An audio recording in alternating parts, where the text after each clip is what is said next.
Good afternoon, everyone. So, some of the information that we're going to go through today, you've probably already heard, well, you've definitely already heard in lectures and in your tutorials, and you should have done a lot of research in your own personal time. So, learning objectives for today, what we'll be talking about is the executive summary, what goes in there, the company overview, marketing planning, why marketing planning is important, and also making sure you understand value.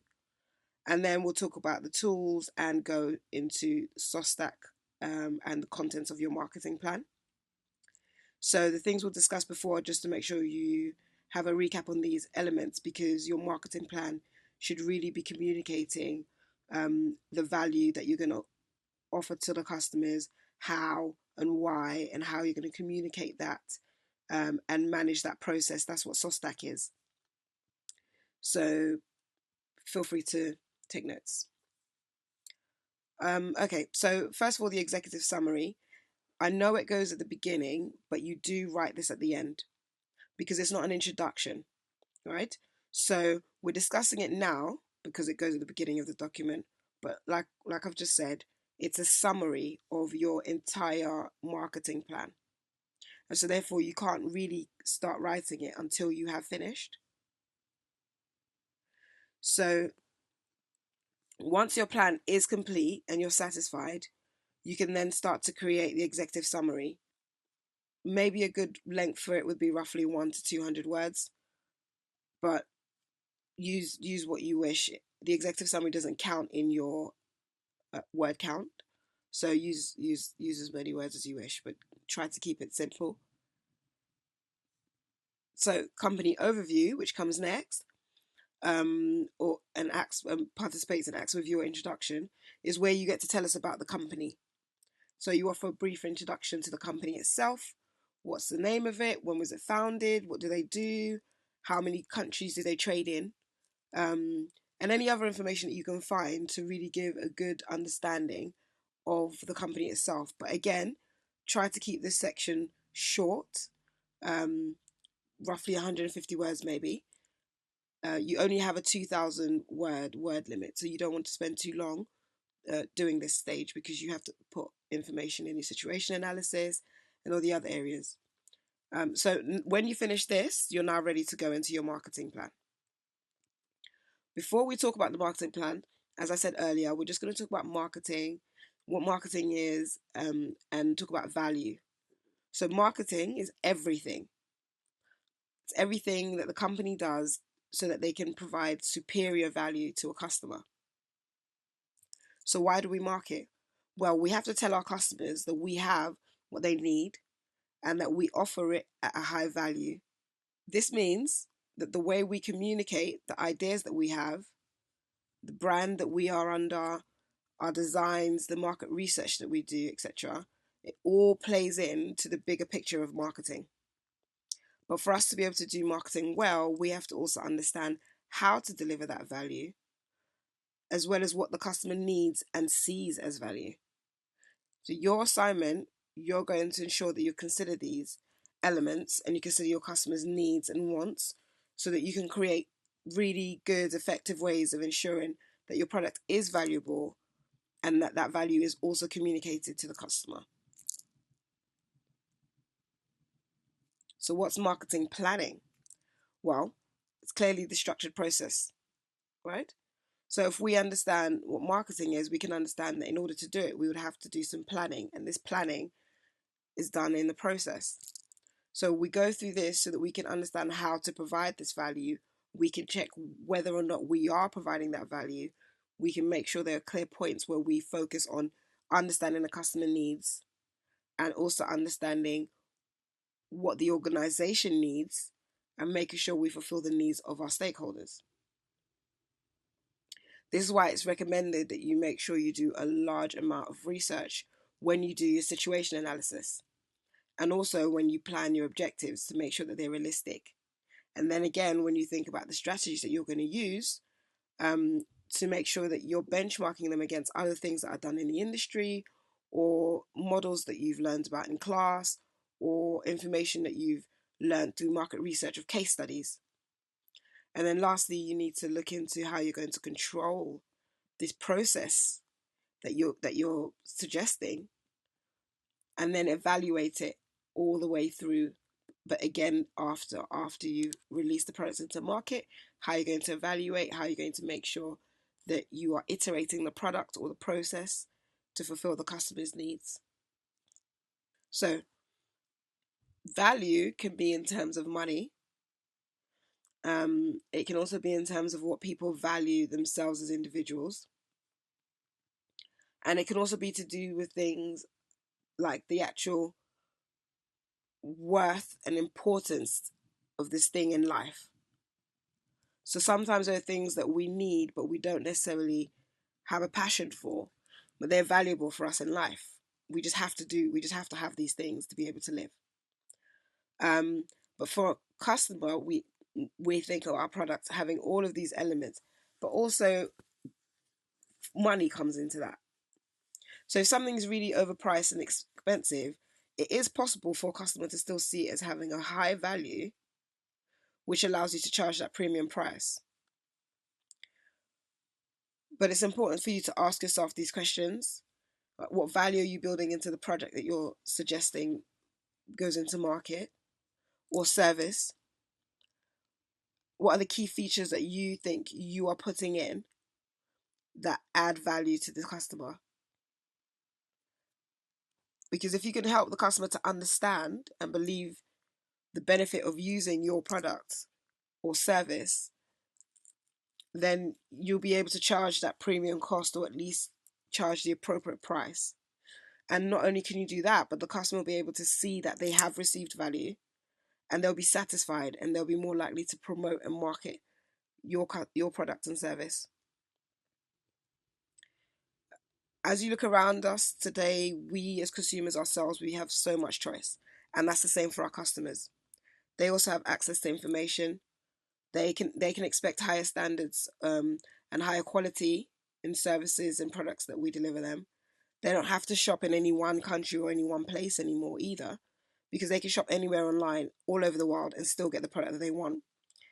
This means that they have quite a lot of purchasing power, which means we really have to take our jobs in marketing very seriously and think about how realistic we are being when we do make a plan for marketing a product.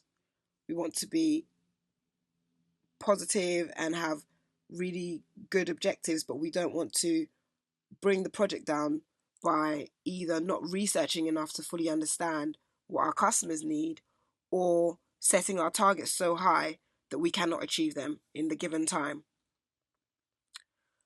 So now we get into Sostac and the planning process. So Sostac, the 5 letters, they stand for situation, analysis, objectives, strategy, tactics, action, and control.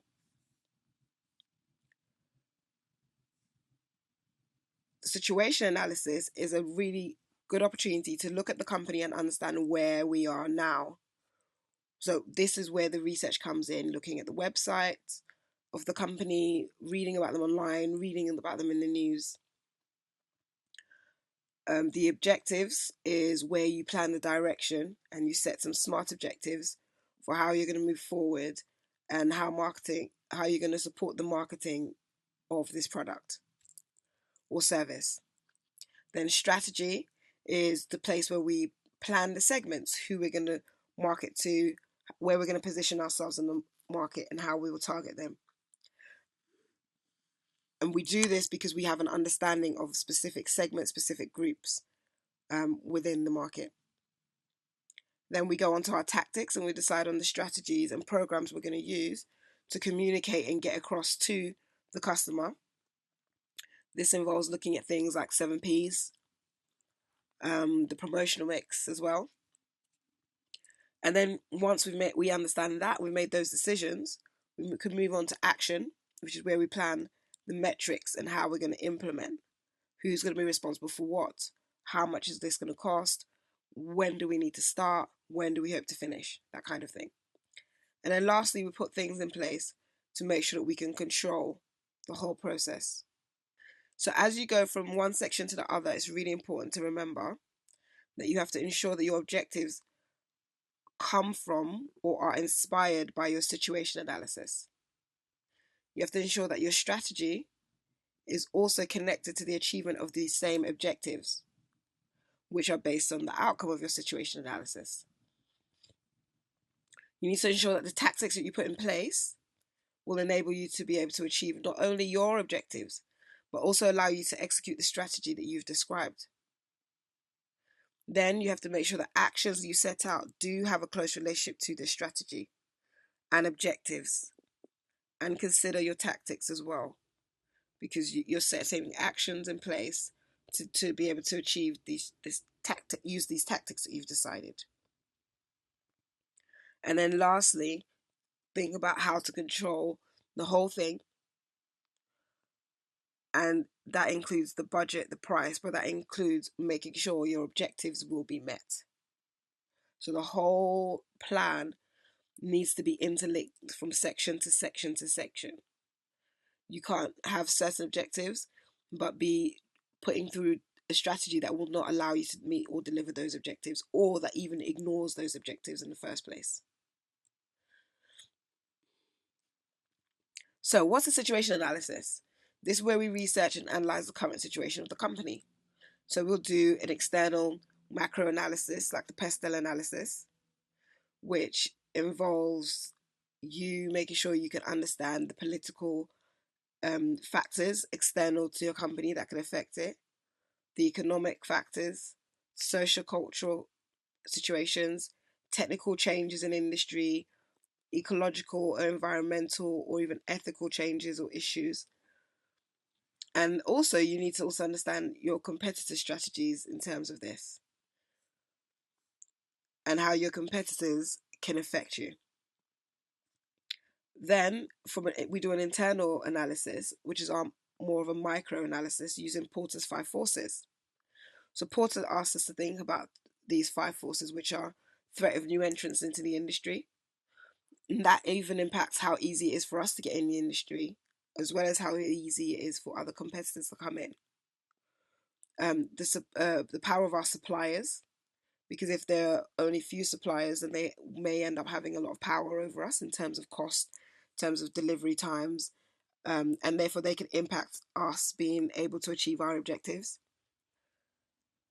The threat of substitutes as well, equally as troublesome as the threat of new entrants and supplier power, is the threat of substitutes.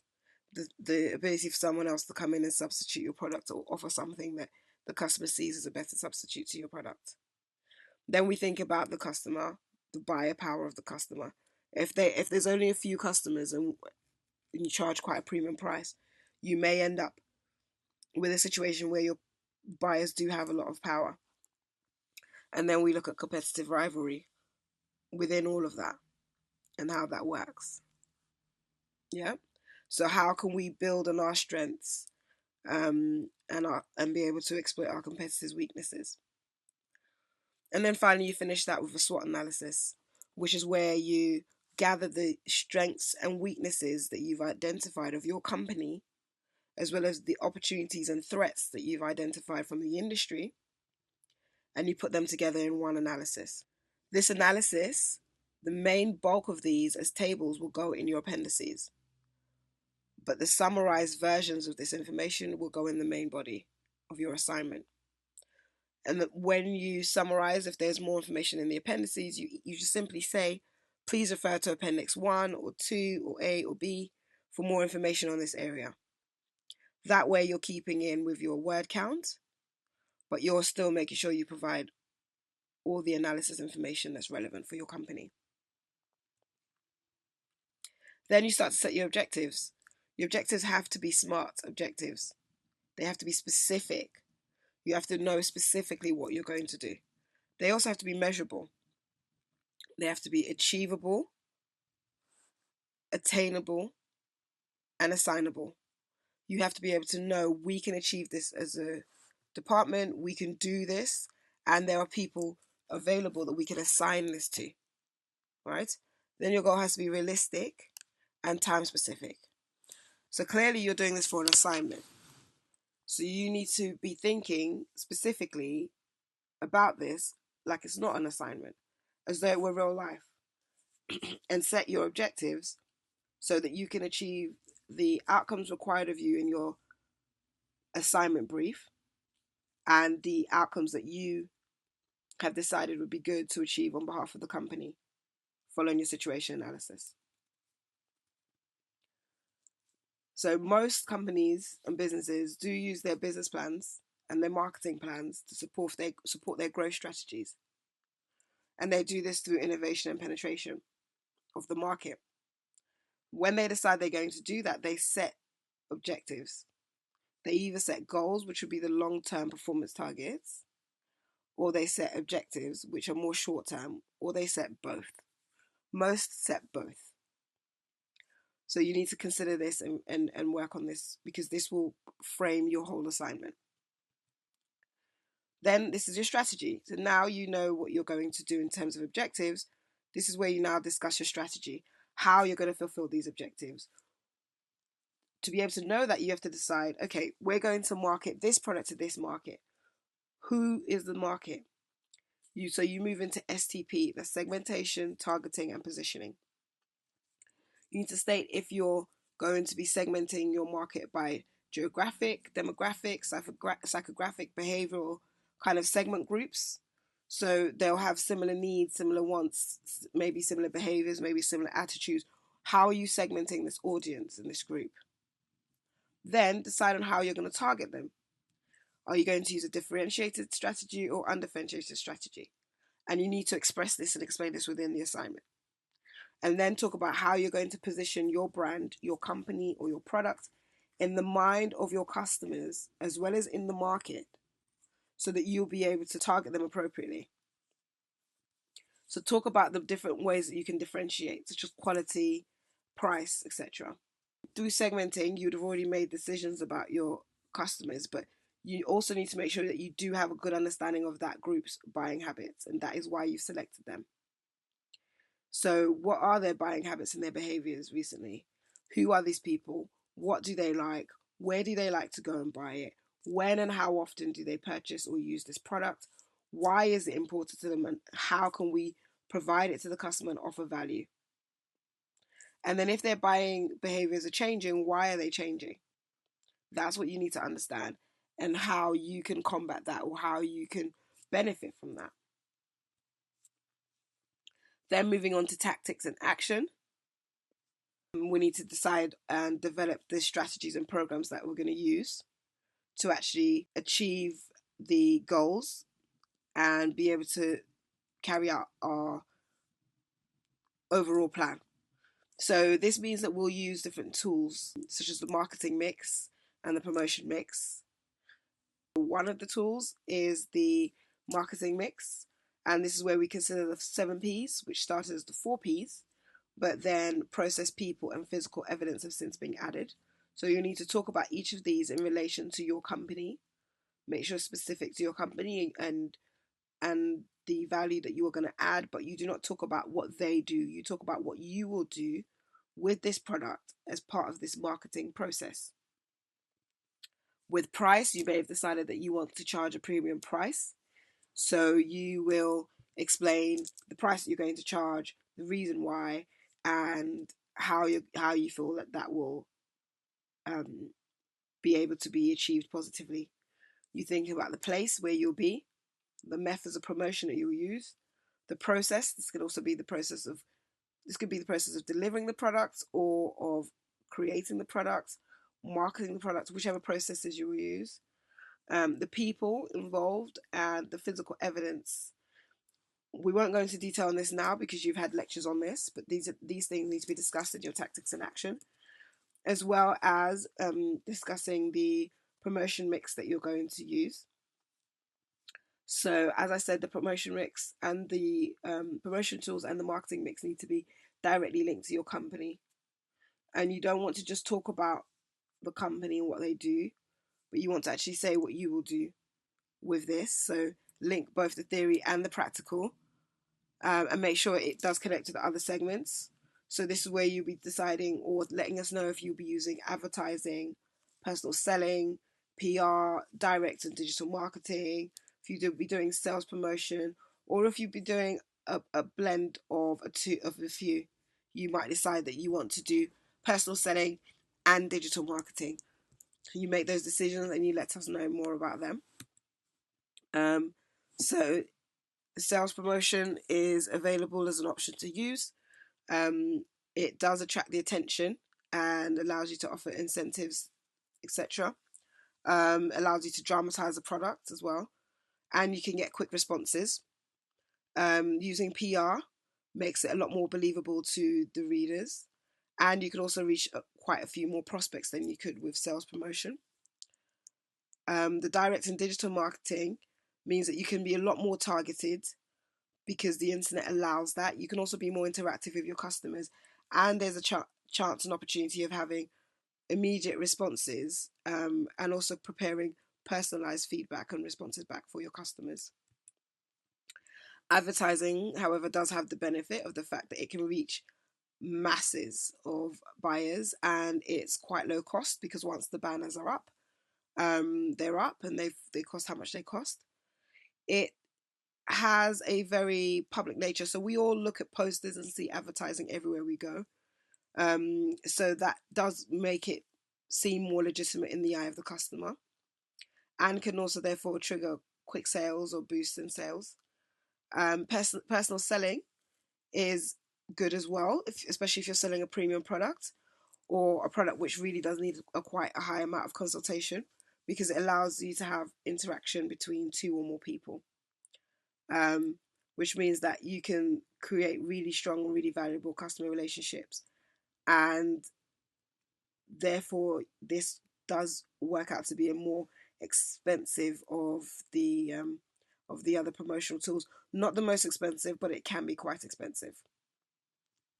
So once we've done that, it's time to move on to the budget and think about how much all of these things cost, how much it will cost us to use the tactics that we're going to use, how much it will cost us to target the segment that we've chosen, and how much the promotion tools will cost us.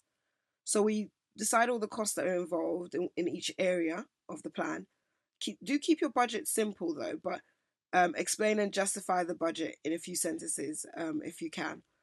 Just a few rows and a few columns, just explaining the budget briefly will be good, and make sure it's totaled up and it makes sense. So we've put everything in plan. We know the budget. The last thing that we need to do is think about how we're going to control this whole process and control these objectives using metrics if possible. So metrics are numerical measures. They're using numbers as a way to measure performance related activities and also to measure outcomes. And so we can think about these when we think about key performance indicators. So key performance indicators are vital. They are vital if we're going to be effective, if we're going to achieve our goals, and if we're going to achieve our marketing plan objectives.